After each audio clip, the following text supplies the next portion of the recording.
Hello everyone, welcome to ಐಜಿಸ್ cooking channel. ಈ ವಿಡಿಯೋದಲ್ಲಿ ನಾವು ಕೆಸುವಿನ ಗೆಡ್ಡೆ ಸಾಂಬಾರನ್ನು ಯಾವ ರೀತಿಯಾಗಿ ಮಾಡ್ಕೊಳ್ಳೋದು ಅಂತ ನೋಡೋಣ. ಮನೆಗೆ ನೀವು ಕೆಸುವಿನ ಗೆಡ್ಡೆನ ತಂದಾಗ ಈ ರೀತಿ ಒಂದ್ಸರಿ ಟ್ರೈ ಮಾಡಿ, ತುಂಬಾ ಚೆನ್ನಾಗಿ ಬಂದಿತ್ತು. ಇದನ್ನು ರೊಟ್ಟಿ, ಚಪಾತಿ, ಅನ್ನ, ದೋಸೆ ಈ ರೀತಿ ಎಲ್ಲದಕ್ಕೂ ನಾವು ಉಪಯೋಗಿಸ್ಕೊಳ್ಬಹುದು.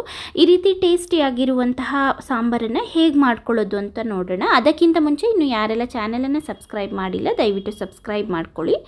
ನೋಡಿ, ಇದು ಕೆಸುವಿನ ಗೆಡ್ಡೆ. ಈ ಒಂದು ಕೆಸುವಿನ ಗೆಡ್ಡೆನ ನೀಟಾಗಿ ವಾಶ್ ಮಾಡಿ ತಗೊಳ್ಳೋಣ.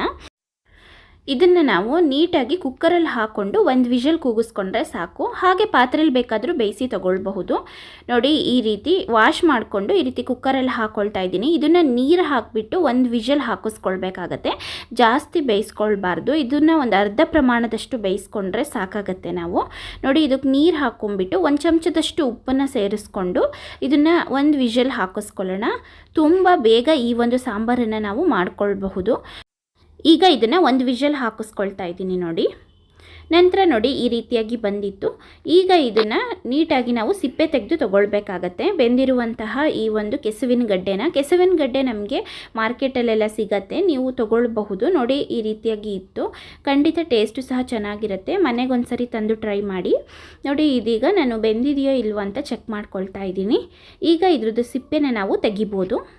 ತುಂಬ ಈಸಿಯಾಗಿ ನಾವು ಇದ್ರದ್ದು ಒಂದು ಸಾಂಬಾರನ್ನ ಸಹ ಪ್ರಿಪೇರ್ ಮಾಡ್ಕೊಳ್ಬಹುದು. ನೋಡಿ, ಇದರೊಂದು ಸಿಪ್ಪೆ ಏನಿದೆ, ಇದು ನಾವು ಆಲೂಗಡ್ಡೆ ಸಿಪ್ಪೆನ ಹೇಗೆ ರಿಮೂವ್ ಮಾಡ್ತೀವಿ ಅದೇ ರೀತಿಯಲ್ಲಿ ರಿಮೂವ್ ಮಾಡ್ಕೊಳ್ಬಹುದು.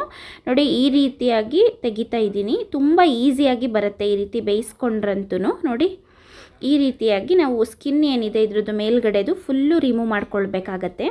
ತುಂಬ ಈಸಿಯಾಗಿ ಸಹ ತೆಗಿಬೋದು. ತುಂಬ ಈಸಿಯಾಗಿ ಬರ್ತಾ ಇದೆ ನೋಡಿ. ಹಾಗೆಯೇ ಇದು ಸ್ವಲ್ಪ ಅಂಟಂಟಿರುತ್ತೆ ಮೇಲ್ಗಡೆ ಪದರ.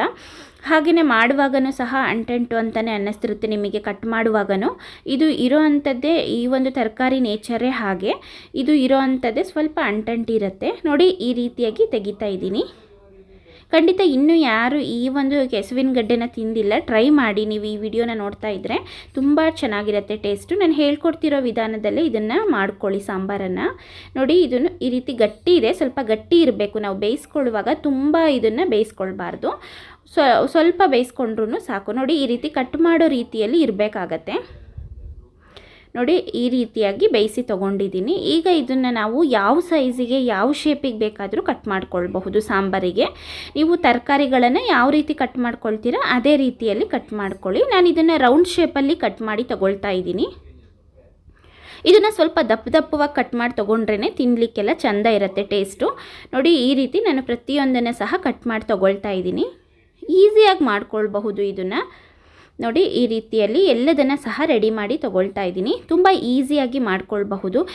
ಈ ಸಾಂಬಾರನ್ನ ಮಾಡ್ಕೊಳ್ಳೋದಕ್ಕೆ ಮಸಾಲೆನ ರೆಡಿ ಮಾಡ್ಕೊಳ್ಳೋಣ. ನೋಡಿ, ಈ ಒಂದು ಬಾಣಲಿನ ಗ್ಯಾಸ್ ಮೇಲೆ ಇಟ್ಕೊಂಡು 2 ಚಮಚ ಎಣ್ಣೆ ಹಾಕ್ಕೊಂಡು ಅದಕ್ಕೆ ಚಕ್ಕೆ ಲವಂಗ ಹಾಕ್ಕೊಂಡಿದ್ದೀನಿ. ಒಂದು 5ರಿಂದ 6 ಎಸಳಷ್ಟು ಬೆಳ್ಳುಳ್ಳಿಯನ್ನು ಹಾಕ್ಕೊಳ್ಬೇಕಾಗತ್ತೆ. ನೋಡಿ, ಹಾಗೆಯೇ ಚೆನ್ನಾಗಿ ಕಟ್ ಮಾಡಿರುವಂತಹ ಒಂದು 4 ಪೀಸಷ್ಟು ಶುಂಠಿನ ಹಾಕ್ಕೊಳ್ಳಿ. ನೋಡ್ಕೊಂಡು ಯಾವ ಕ್ವಾಂಟಿಟಿಯಲ್ಲಿ ಮಾಡ್ತಿದ್ದೀರಾ ಹಾಕ್ಕೊಳ್ಬೇಕಾಗತ್ತೆ. ಒಂದು ಈರುಳ್ಳಿನ ಈ ರೀತಿ ಕಟ್ ಮಾಡಿ ಹಾಕ್ಕೊಂಡಿದ್ದೀನಿ. ನೋಡಿ, ಹಾಗೆ ಇದನ್ನು ನೀಟಾಗಿ ಈಗ ಫ್ರೈ ಮಾಡ್ಕೊಳ್ಳೋಣ. ಎಣ್ಣೆಯಲ್ಲಿ ಈ ರೀತಿ ಫ್ರೈ ಮಾಡ್ಕೊಳ್ಳೋದ್ರಿಂದ ಹಸಿ ವಾಸನೆ ಎಲ್ಲ ಹೋಗಿರುತ್ತೆ. ತುಂಬ ಚೆನ್ನಾಗಿ ಮಾಡ್ಕೊಳ್ಬಹುದು ಸಾಂಬಾರನ್ನ ನಾವಿಲ್ಲಿ. ಹಾಗೆ ಅರ್ಧ ಚಮಚದಷ್ಟು ಸೋಂಪು ಕಾಳು ಹಾಕ್ಕೊಂಡಿದ್ದೀನಿ. ಇದು ಆಪ್ಷನಲ್ಲು, ಬೇಕಿದ್ರೆ ಯೂಸ್ ಮಾಡಿ, ಇಲ್ಲ ಸ್ಕಿಪ್ ಮಾಡಿ. ಹಾಗೆಯೇ ಒಂದು ಚಿಕ್ಕ ಸೈಜ್ ಟೊಮೆಟೊನ ಹಾಕ್ಕೊಂಡಿದ್ದೀನಿ. ಹಾಗೆಯೇ ಕೊತ್ತಂಬರಿ ಸೊಪ್ಪು ಒಂದು ಅರ್ಧ ಹಿಡಿಯಷ್ಟು ಹಾಕ್ಕೊಳ್ಳಿ, ಚೆನ್ನಾಗಿರುತ್ತೆ ಸಾಂಬಾರು. ಎಲ್ಲದನ್ನು ಸಹ ಚೆನ್ನಾಗಿ ಬಾಡಿಸ್ಕೊಳ್ಬೇಕಾಗತ್ತೆ. ಎಣ್ಣೆ ಜಾಸ್ತಿ ಹಾಕ್ಕೊಳ್ಬೇಡಿ, ಸ್ವಲ್ಪ ಎಣ್ಣೆನ ಹಾಕ್ಕೊಂಡು ಈ ರೀತಿ ಚೆನ್ನಾಗಿ ಎಲ್ಲದನ್ನು ಸಹ ಬಾಡಿಸ್ಕೊಳ್ಬೇಕಾಗತ್ತೆ. ನೋಡಿ, ತಳ ಹಿಡಿದಿರೋ ಅಷ್ಟು ಆಯಿಲ್ ಹಾಕ್ಕೊಳ್ಳಿ, ಸಾಕಾಗತ್ತೆ. ಈಗ ನೀಟಾಗಿ ಇದನ್ನು ನಾನು ಈ ರೀತಿ ಬೇಯಿಸ್ಕೊಳ್ತಾ ಇದ್ದೀನಿ. ನೋಡಿ, ಈಗ ಇದಕ್ಕೆ ಒಂದು 2 ಚಮಚದಷ್ಟು ಧನಿಯಾ ಪೌಡರನ್ನು ಸೇರಿಸ್ಕೊಳ್ತಾ ಇದ್ದೀನಿ. ಹಾಗೆಯೇ ಒಂದು 2 ಚಮಚದಷ್ಟು ಅಚ್ಕಾರದ ಪುಡಿಯನ್ನು ಸಹ ಸೇರಿಸ್ಕೊಳ್ತಾ ಇದ್ದೀನಿ. ನೋಡಿ, ಮೆಣಸಿನ್ಕಾಯಿನ ಹಾಕ್ಕೊಳ್ಬಾರ್ದು ಈ ಒಂದು ಕೆಸುವಿನ ಗೆಡ್ಡೆ ಸಾಂಬಾರನ್ನ ಮಾಡ್ಕೊಳ್ಳುವಾಗ. ಒಂದು 1/4 ಚಮಚದಷ್ಟು ಅರಿಶಿನ ಸೇರಿಸ್ಕೊಳ್ಬೇಕಾಗತ್ತೆ. ಈಗ ಇದನ್ನು ಚೆನ್ನಾಗಿ ಮಿಕ್ಸ್ ಮಾಡ್ಕೊಳ್ಳೋಣ. ನೀಟಾಗಿ ಮಿಕ್ಸ್ ಮಾಡ್ಕೊಂಡಾದಮೇಲೆ ಗ್ಯಾಸ್ನ ಆಫ್ ಮಾಡ್ಕೊಳ್ಳಿ. ಈಗ ಇದು ರೆಡಿ ಇದೆ. ಈಗ ಒಂದು ಮಿಕ್ಸಿ ಜಾರ್ನ ತೊಗೊಂಡು ನೋಡಿ, ಸ್ವಲ್ಪ ಕಾಯಿ ಪೀಸಸ್ನ ಹಾಕ್ಕೊಂಡು ಇದನ್ನು ಚೆನ್ನಾಗಿ ನೋಡಿ ಈ ರೀತಿ ಗ್ರೈಂಡ್ ಮಾಡಿ ತೊಗೊಂಡಿದ್ದೀನಿ. ಕಾಯಿ ತುರಿ ಇದ್ದರೆ ಕಾಯಿ ತುರಿಯನ್ನು ಉಪಯೋಗಿಸ್ಕೊಳ್ಳಿ.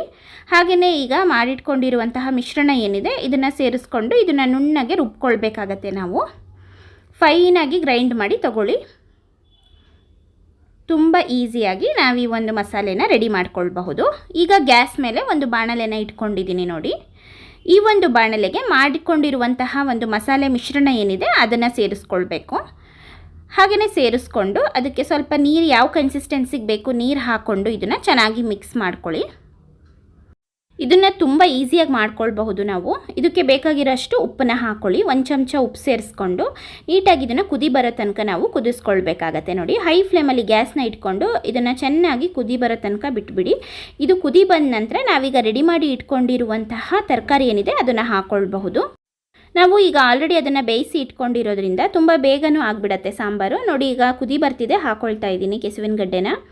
ತುಂಬ ಈಸಿಯಾಗಿ ಮಾಡ್ಕೊಳ್ಬಹುದು. ಇನ್ನೂ ಯಾರೆಲ್ಲ ಈ ಒಂದು ಕೆಸುವಿನ ಗಡ್ಡೆ ಸಾಂಬಾರನ್ನ ಮಾಡಿಲ್ಲ ಖಂಡಿತ ಟ್ರೈ ಮಾಡಿ, ಯಾಕಂದರೆ ತುಂಬಾ ಚೆನ್ನಾಗಿರುತ್ತೆ. ನೋಡಿ, ಈಗ ಇದನ್ನು ಲಿಡ್ನ ಕ್ಲೋಸ್ ಮಾಡಿಕೊಂಡು ಕುದಿ ಬರೋ ತನಕ ಬಿಟ್ಬಿಡೋಣ. ತುಂಬ ಈಸಿಯಾಗಿ ಆಗಿಬಿಡುತ್ತೆ ಸಾಂಬಾರು, ತುಂಬ ಟೈಮು ಸಹ ತೊಗೊಳ್ಳೋದಿಲ್ಲ. ನೋಡಿ, ಈಗ ಕುದಿ ಪ್ರಾರಂಭ ಆಗ್ತಿದೆ. ಈಗ ಇದನ್ನು ಚೆನ್ನಾಗಿ ತಿರುಗಿಸ್ಕೊಳ್ಬೇಕಾಗತ್ತೆ.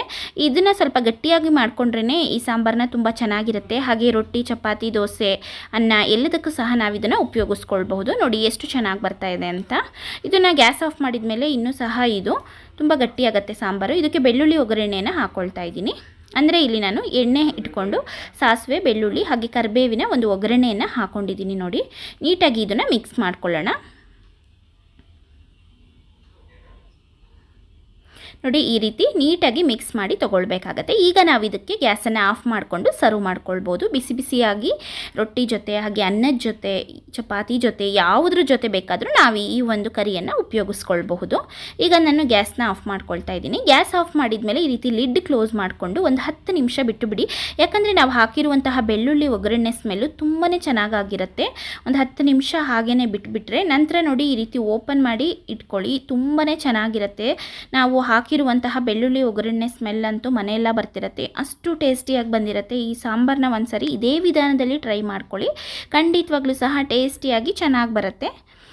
ಹಾಗೆ ನೀವು ಟ್ರೈ ಮಾಡಿ ಹೇಗೆ ಬಂತು ಅಂತ ನನಗೆ ಕಾಮೆಂಟ್ ಬಾಕ್ಸಲ್ಲಿ ತಿಳಿಸಿ. ಈ ವಿಡಿಯೋ ನಿಮಗೆ ಇಷ್ಟ ಆಗಿದ್ದರೆ ವಿಡಿಯೋವನ್ನು ಲೈಕ್ ಮಾಡಿ, ಚಾನಲನ್ನು ಸಬ್ಸ್ಕ್ರೈಬ್ ಮಾಡಿಕೊಂಡು ಪಕ್ಕದಲ್ಲೇ ಇರೋ ಬೆಲ್ ಐಕಾನ್ನ ಕ್ಲಿಕ್ ಮಾಡಿ. ಇದರಿಂದ ನಾನು ನೆಕ್ಸ್ಟ್ ಅಪ್ಲೋಡ್ ಮಾಡುವಂತಹ ಇದೇ ರೀತಿಯ ಇನ್ನಷ್ಟು ವಿಡಿಯೋಗಳ ನೋಟಿಫಿಕೇಷನ್ಗಳು ನಿಮಗೆ ಸಿಗ್ತಾ ಹೋಗುತ್ತೆ. ನೋಡಿ ಎಷ್ಟು ಚೆನ್ನಾಗಿ ಬಂದಿದೆ ಅಂತ.